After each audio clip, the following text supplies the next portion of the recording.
Friends, welcome back to my channel SVN Edu Zone. Friends, today we are going to start new topics. This topic name is tissue. In this topics, we will knowing what is tissue, how many types of tissues and what is their work in our body. So let's start. Friends, मैंने आप लोगों को इससे पहले जो है कोशिका पढ़ाया था, सेल के बारे में पढ़ाया था। और मैंने वहाँ पर जब आपको सेल पढ़ाया था तो ये बताया था कि किसी भी जीव की उत्पत्ति जो होती है एक सबसे छोटी यूनिट को किससे होती है? सेल से होती है। यानी किसी भी जीव की सबसे छोटी जो यूनिट होती है वो क्या है? हमारी सेल है, इकाई है।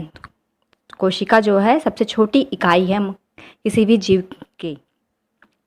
तो यहाँ पर जो आज हम पढ़ने जा रहे हैं ऊतक, मैं कोशिका के बारे में स्टार्ट आपको इसलिए कर रही हूँ क्योंकि ये कोशिका जो होती हैं, इन कोशिकाओं के मिलने से ऊतक का निर्माण होता है और इन ऊतकों के मिलने से अंग बनता है और ये अंग मिलके एक तंत्र बनाते हैं और ये इसी तंत्र से हमारी पूरी बॉडी का निर्माण होता है।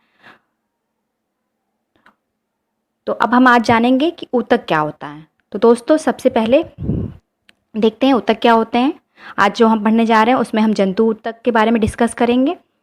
कोशिकाओं का वह समूह जो कार्य, रचना व उत्पत्ति में एक समान होते हैं ऊतक कहलाते हैं, टिश्यू कहलाते हैं। यानी कि वो कोशिकाएं जो कार्य, रचना और उत्पत्ति में क्या होंगी? समान होंगी, वो क्या कहलाएंगे? ऊतक कहलाएंगे। ऊतकों का अध्ययन हिस्टोलॉजी कहलाता है। मानव शरीर में मुख्यतः 4 प्रकार के ऊतक होते हैं। पहला है आपका उपकला ऊतक, जिसे हम एपिथेलियम ऊतक भी कहते हैं। दूसरा आपका है संयोजी ऊतक यानी कि कनेक्टिव टिश्यू। तीसरा है पेशीय ऊतक, इसे हम मसल्स टिश्यू कहते हैं। और हमारा चौथा है तंत्रिका ऊतक, जिसे हम नर्वस टिश्यू कहते हैं।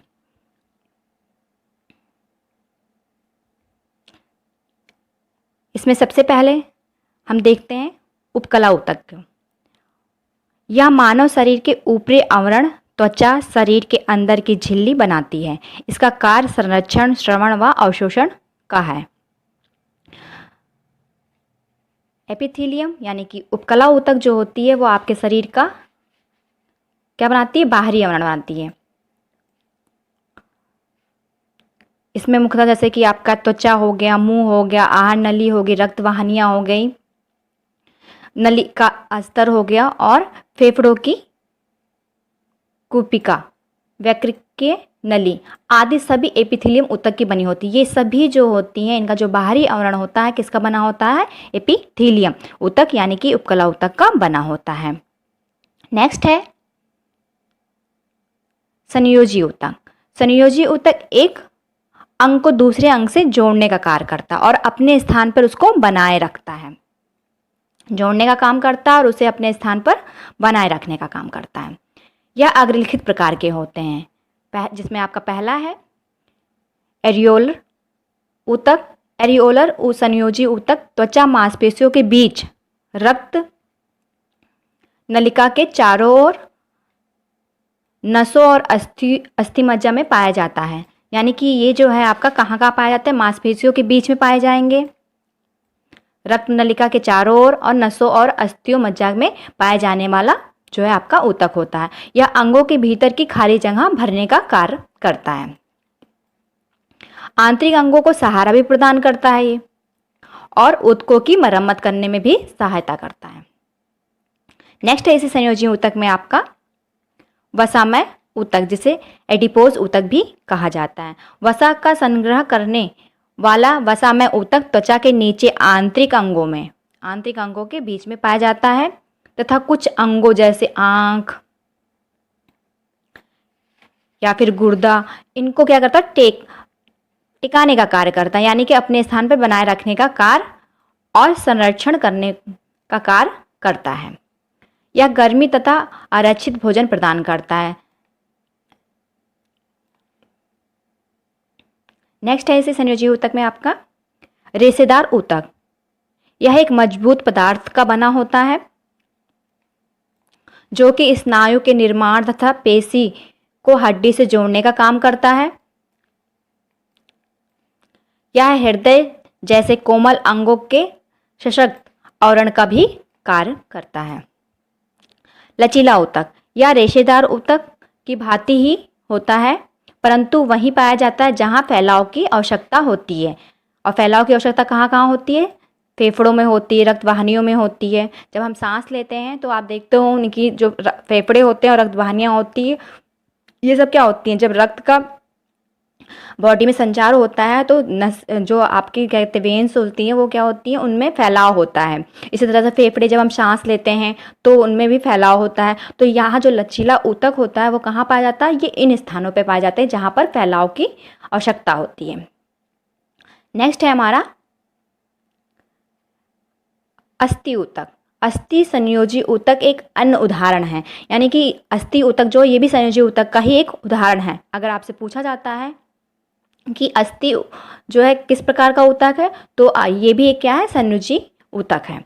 यह पंजर का निर्माण शरीर को एक दृढ़ आकार व आधार प्रदान करते हैं। इनका कार्य क्या है? शरीर को जो है आकार और आधार प्रदान करना है।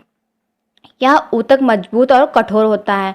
ऊतक जो है ये मजबूत और कठोर क्यों होता है? क्योंकि ये कैल्शियम और फास्फोरस का बना होता है, इसलिए जो है ये एक जो है कठोर संयोजी ऊतक है। नेक्स्ट है हमारा संयोजी ऊतक में ही उपस्थि। उपस्थि एक अन्य प्रकार का संयोजी ऊतक है। यह एक मजबूत ऊतक है तथा कान, नाक के रास्तों में, रीढ़ की हड्डियों के बीच तथा लंबी हड्डियों के सिरों पर पाया जाता है। नेक्स्ट संयोजी ऊतक है रक्त या लसिका, जिसे हम तरल ऊतक भी कहते हैं। यह कोशों तथा तरल अंतरकोशिकीय पदार्थों से बना होता है तथा शरीर में अभिगमन प्रबंध के रूप में कार्य करता है। अभिगमन प्रबंध के रूप में कार्य करता है, यानी कि जो रक्त होता है वो हमारे शरीर में ऑक्सीजन, भोजन के आदान प्रदान का कार्य करने का काम करता है।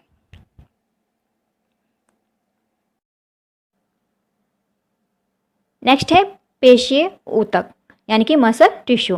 पेशीय ऊतक लंबी कोशिकाओं का बना होता है जिसे हम पेशीय रेशा, मसल फाइबर भी कहते हैं। मतलब अगर कहीं पर आपसे पूछा जाता मसल फाइबर क्या, तो क्या है? ये भी एक पेशीय ऊतक है। यह हमारे शरीर में गति के लिए उत्तरदायी होता है। पेशियों में एक विशेष प्रकार की प्रोटीन होती है, जिसे सिकुड़ने वाला प्रोटीन भी कहते हैं, जिसके संकुचन एवं प्रसार के कारण गति होती है। ये 3 प्रकार के होते हैं। पहला है आपका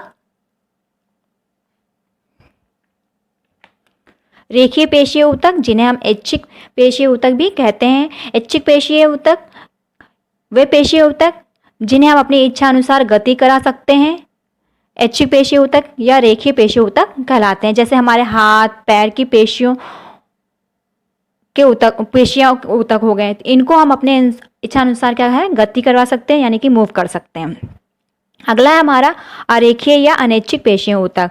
जैसे कि आपको नाम से पता चल रहा होगा कि इससे पहले हमने पढ़ा था ऐच्छिक यानी जो हमारी इच्छानुसार कार्य के, और अनैच्छिक जो हमारी इच्छानुसार कार्य नहीं करती हैं, यानी वे पेशियां जिन्हें हम अपनी इच्छानुसार गति नहीं करा सकते हैं, स्वतः ही गति करती रहती हैं पेशियां, उन्हें हम क्या कहते हैं? अनैच्छिक या अरेखीय पेशीय ऊतक कहते हैं। जैसे हम आपकी हो गई आँख की पलक,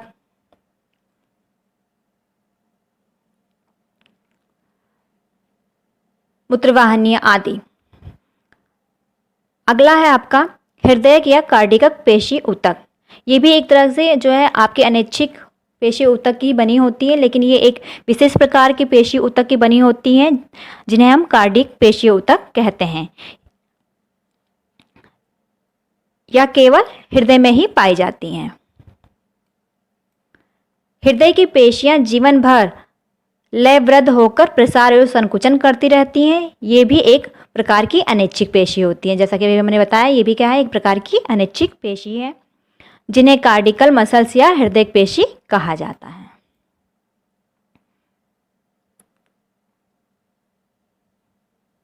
नेक्स्ट है तंत्रिका ऊतक। मस्तिष्क, मेरुरज्जु तथा तंत्रिकाएं सभी तंत्रिका ऊतकों की बनी होती हैं।